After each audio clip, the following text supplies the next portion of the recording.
So the Qatari takeover isn't happening, and therefore Ten Hag's long-term expectations do need to be reassessed now that we do know that Jim Ratcliffe will be at least a 25% owner. I think if Sheikh Jassim had taken full control by January, you would certainly say that by the end of the 24-25 season, United should be challenging close, if not winning the title. But I think I speak for everyone when I say I think that's a bit too optimistic with this current regime, though I do think top 4 finishes and at the very least get into the quarterfinals of the Champions League and FA Cup is an absolute must for Ten Hag both this season and next as well. Now a lot of people are going to comment how United are finished, how they'll never win a league, but in reality that's just a complete overreaction. It's a typical social media reaction. The expectation for United, even under Jim Ratcliffe, has to be to still try to win the title. You can't just throw your toys out the pram and say, well, we'll just completely give up. I mean, what's the point in that? And so the question comes, when should we actually expect Ten Hag to win the Premier League? But before I go any further, remember to subscribe to the channel and check out my Patreon podcast, which will be linked below. But also, if you want cheap, good quality football jerseys for the new season or retro jerseys from the past 40 years, then check out jerseyfever.com. A link will be in my Instagram bio, and if you use coupon code Atlantis, you should get a discount as well. I'll leave my Instagram at the top of the description and comment section, and a link will be in my Instagram bio. Well, I think after 3 full seasons at the club and 4 summer transfer windows, Ten Hag has to be winning the title. I don't think that's unrealistic to expect either.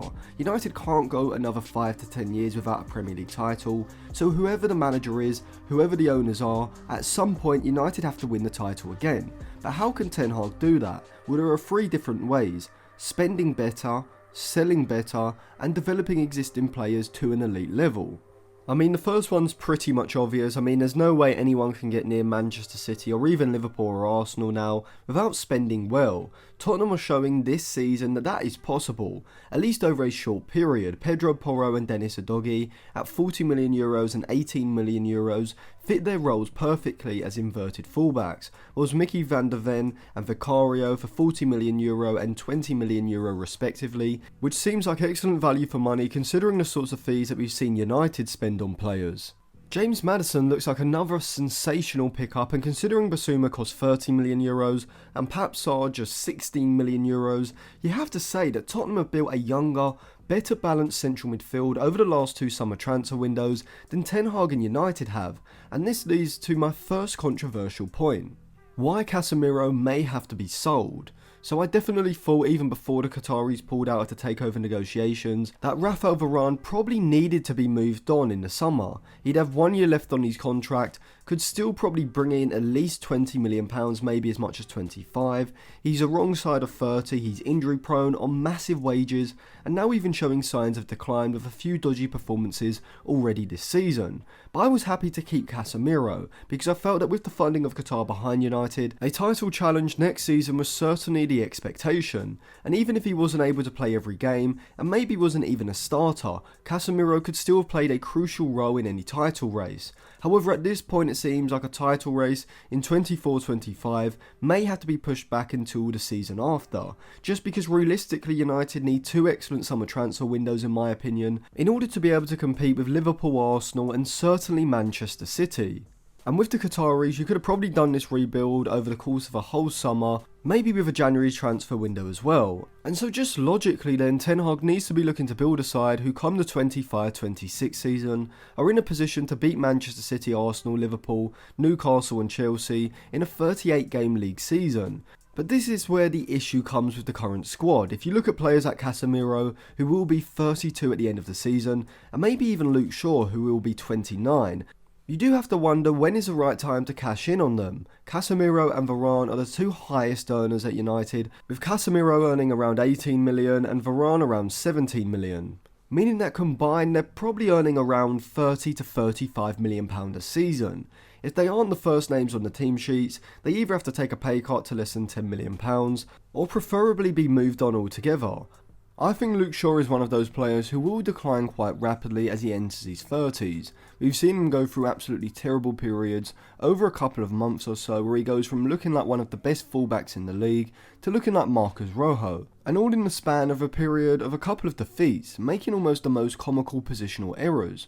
But Luke Shaw has shown capabilities also as a left-sided centre-back, And whilst I do think United need to bring in a younger left back with higher potential than Shaw, I do think the idea of keeping Shaw, at least for next season, mostly as a backup left-sided centre-back to Lisandro Martinez, definitely makes sense.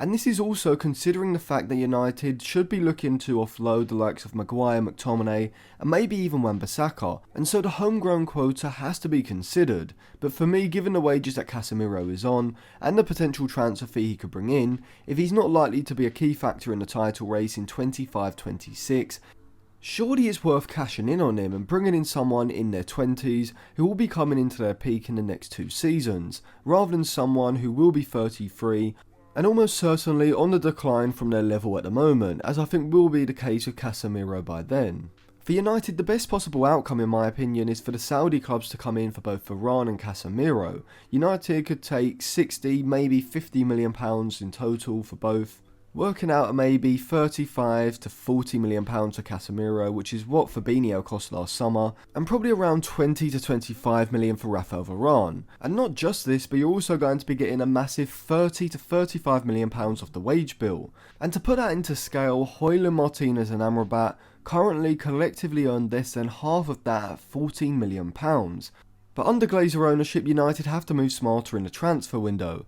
Whilst Todd Boehly's execution of his transfer strategy so far has been disastrous, it doesn't necessarily mean it's a bad strategy altogether. It's certainly a high risk strategy, I'll give you that, but if United need a high reward, which the Premier League title would be, maybe they have to take a high risk. Now I'll come on to Todd Boehly and basically explain what I mean by this in future episodes, but before we even talk about signing players, let's first talk about how much money United could potentially raise from selling them. So I've explained why I would look to move on both Casemiro and Varane, the wages combined with the transfer fee of around 50 to 60 million pounds, the age profiles, the injuries, signs of decline, etc, but who else would I look to move on? And then in the next few episodes we can look at who I would look to bring in. So I would look to move on both Lindelof and Aaron Wan-Bissaka, who will have 1 year left on their contracts come the summer, so you either have to extend their deals or cash in on them now. And to be honest, Lindelof at best is a third, probably fourth choice centre-back option, and whilst Wan-Bissaka for a club like West Ham, Atletico Madrid or Roma could be a fantastic fullback or right-sided centre-back in a back three, he just doesn't have the versatility or the technical ability that Dalot has, which is why I think Dalot has to be the starting fullback going forward. And I know a lot of the TalkSport faithful will not be happy with me saying this, but I'm saying just watch Dalot play over the last few games, go back and watch the replays, and not only will you see that he's far superior to Aaron Wan-Bissaka in terms of ball progression, in terms of creativity in the final third, but you'll also see that he's actually been very good defensively this season, despite the mistake in the game against Galatasaray. As against Brighton and Matoma, Gnabry, Sane and Bayern Munich, and Saka and Arsenal, I thought Dalot was absolutely fantastic, mainly from a defensive point of view. From this, Lindelof can bring in probably around 15 million and Aaron Wan-Bissaka at least 25 million I'd say, taking the total for those four to around 90 to 100 million pounds in transfer fees recouped, and about 40 to 45 million pounds off the wage bill. Harry Maguire, yeah, just get him out. His contract runs out in 2025 anyway, and so you should still be able to get around 15 million pounds for him, even if you do have to subsidise the wages. I'd probably take 15 million, and because McTominay has a contract until 2025 with the option of a third, he could probably still bring in around 30 to 35 million pounds, which United have to take. Donny van der Beek, just give me 15 million pounds, I'll take another 10 million pounds later if he does anything of significant or if he's resold. And so that's around 60 to 65 million pounds for those three players. And even though you're probably only going to be able to get around 5 million pounds of the wage bill from Maguire's contract, having to subsidise the rest, with all three it's still another 12 to 13 million pounds off the wage bill, taking the total raised to between 150 and 165 million pounds in transfer fees, plus another 40 to 50 million pounds off the wage bill. You've then got a trio of right wingers which on paper in 2021 may have excited you, but certainly not in 2023. I'd be trying to sell Anthony, Sancho and Greenwood for between 80 and 100 million pounds. Between them at this point, it doesn't look like Greenwood will actually come back to United, he'll probably be sold. Sancho certainly looks like he's going to be sold, and I'd probably sell Antony as well. Sancho is on £13 million a year and has 2 years left on the contract come the summer, so you're probably going to have to subsidise at least £5 million a season off that, and probably ask for around £40 million at most for a transfer fee, which is effectively around £30 million over the course of the 2-year contract, because at this point I'd just rather cut my losses. 30 million for Antony, 35 for Sancho. I know these are huge losses on player transfer fees, but at this point I'd rather just get him out of the club. I would still keep Amad Diallo, and so you also can get rid of Palestri. I'd probably get a £10 million fee with maybe a 25% fee for his next transfer fee, as I do think he could be a £30 to £35 million player in the next few seasons' time, just not at Manchester United. I'm just going to assume that Greenwood will depart for the sake of it. Surely United can still get at the very least maybe £35 million if he continues to have a decently good season with Getafe. You can maybe even use Greenwood in a deal to sign a player from Serie A or La Liga, which could be a potential option as well. Some people may think that Greenwood is worth £80 million plus, but with 1 year left on his contract and no interest from the Premier League, I just don't see United getting anywhere near £50 million for sure. He's on around £5 million a year as well, and so that would be more money off the wage bill if he was sold. And so around £100 million added on to the £150 million-ish from the other players, as well as around £60 to £70 million off the wage bill, which is a huge chunk of change for United. United also have the option to extend Martial's contract by a year, but to be honest, I'm not going to do that. He's on £13 million a season.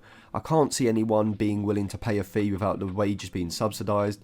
And so for me, I'd just get rid of Martial. He's done absolutely nothing in the last few seasons. And so being able to get £13 million off the wage bill is a massive bonus. Now obviously the Glazers or whoever are running the club most likely aren't going to be able to do this. I'm just showing you the amount of money that can actually be raised if players were sold, not even for extortionate amounts, just for decent fees. But imagine if United were capable of doing even 50 to 75% of that. The only way that United can catch City is if they improve the squad drastically, and the only way to do that is to cash in on declining and ageing players, along with players who aren't going to be part of the long-term title challenge.